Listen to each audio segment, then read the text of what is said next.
በተለያየ ቦታ አንዱን በግ ከእስራኤል አንዱን በግ ሐረም አንዱን በግ ደግሞ ከኢትዮጵያ አንዱን ከአሜሪካ በግ አምጥተው ጨምረው አንድ ላይ በሳር የሰጧቸው እንደም አብረው ይበላሉ። ዛሬ ሰው ልጅ እዛ ማዶ እዚህ ማዶ ተባባለ። ይሄ ደጋጎች ናቸው ማለት ነው። ብዙ ትርጉም ሚስጥር አለው በዚህ። ፍየሎች የተሰጡትን አብረው አይበሉም። ይበሉም በልተናል አይሉ። ከበሉ በኋላ ይረበሻሉ። ገጠር ያለውን ሕዝብ ጠይቅ። ሲረብሽ ፍየል እህል ያጠፋል፣ ቡቃያ ይበላል፣ አትክልት አናት እያለ ይቆርጣል። ተንኮለኛ ነው ፍየል። የኃጥአንም ባህሪያቸው እንደዚህ ነው። ኀፍረታቸው መሸሸጊያ የለውም። የኀፍረታቸው መሸሸጊያ ወደ ላይ የተሰቀለ ነው። በጎች ግን የኀፍረታቸው መሸሸጊያ የተሸፈነ ነው። ዝናብ ቢዘንብ ደስ ይላቸዋል። ፍየሎች ከሰማይ የሚወርደው ዝናብ አይወርዱም። ጦር መጣች እያለች ነው የምትሮጠው።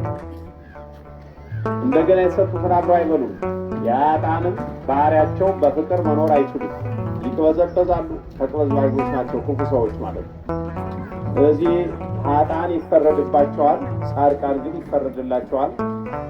ጻድቃን በጎቹ በቀኙ የተቀመጡት የዘላለምን መንግሥት ሕይወት ይወርሳሉ።